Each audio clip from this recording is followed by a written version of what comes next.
Hi, I'm Jodi Kautz. This is my husband, Jess Kautz. This is little Nathan, and one of our 4 cats, this is Abbott. We are here to share with you the problems of our kitchen. Mind holding the baby, honey? Sure.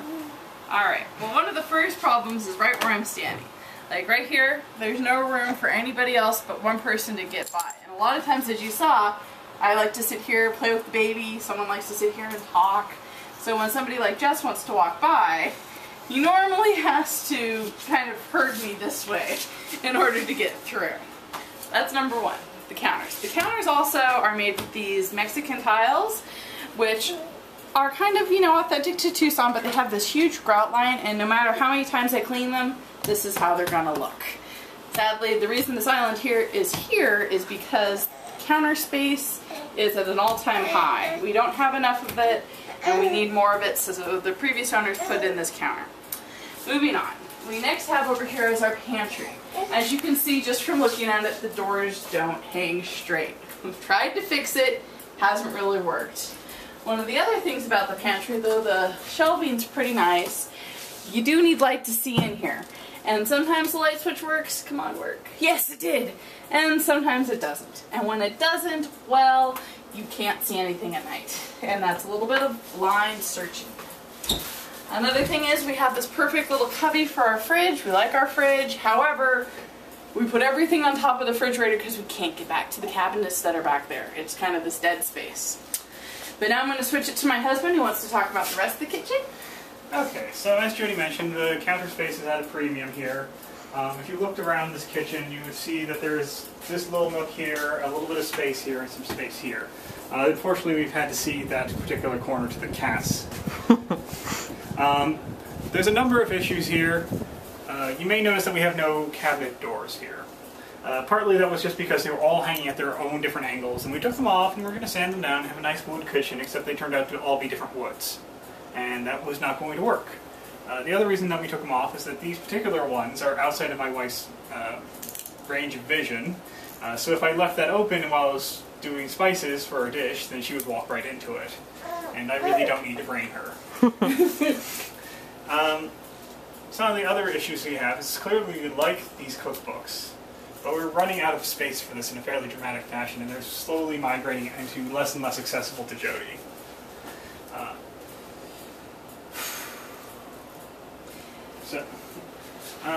Yeah. Sorry, I'm going to fumble for a second here. This one? Yeah.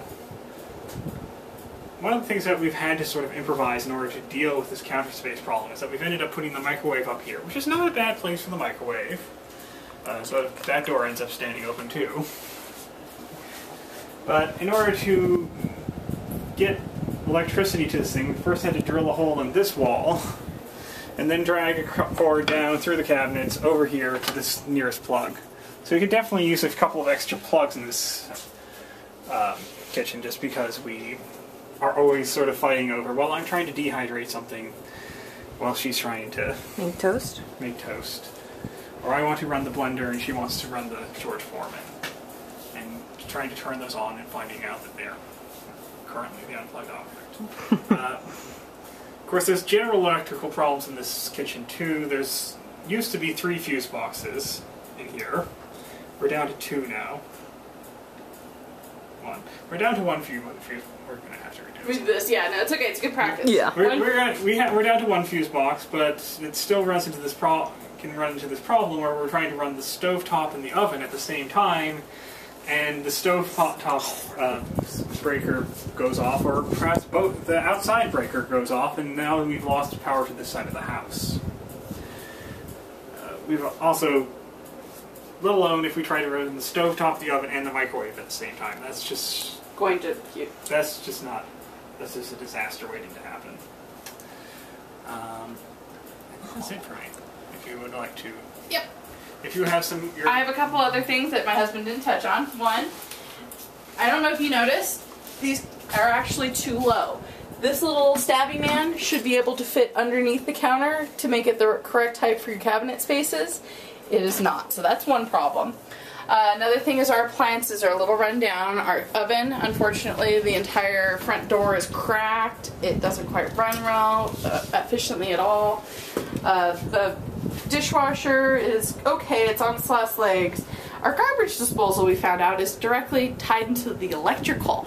It doesn't have an on-off switch for like emergencies underneath the sink like it's supposed to. The sink itself is kind of a pain in the butt. It's only a big one sink. It's not like a big, huge farmhouse sink, sadly. But trying to do like the baby bottles, the dirty dishes, cleaning produce, all in this one sink is just a pain in the butt. And on top of that, no matter how many times I bleach this thing with Comet, it pretty much stays this dirty looking, even though it's been literally bleached to the death. Other fun thing about this kitchen, the cats love to sit here and look down on us. Literally. And just kind of, you know, glare and watch us cook. It's cute, but a little unsanitary.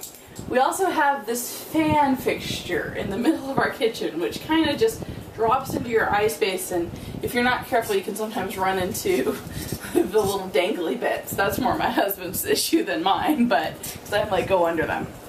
But we're thinking about removing this wall eventually. We found out the ductwork is a little wonky, so we'd have to redo that. It actually goes kind of like an S shape into the ceiling. But that won't matter if we take it out. And eventually we want to come into this room and extend our entire kitchen into this space. Now the dining room will move, and this will be like a little kitchen nook, and we'll get rid of this wonderful thing and turn it into an actual part of the kitchen. This nook can be, we want to put lights in it, and as you can see, the tile work's a little sad. I literally just one day leaned up against it like that, and they all fell out. And as you can see with these cabinets, they're the same as the ones that were in the kitchen. They're hanging weird, they have pieces broken off. They're a little sad. Yeah. But overall, this is how we need a new kitchen. I don't know what you're doing, huh? I was going to do this. Okay. Practice video. Yeah. Anyway. Do Okay. you have any idea how long it was? Right now you're on 7 minutes. Oh, good. Cool. So is that it? Yeah.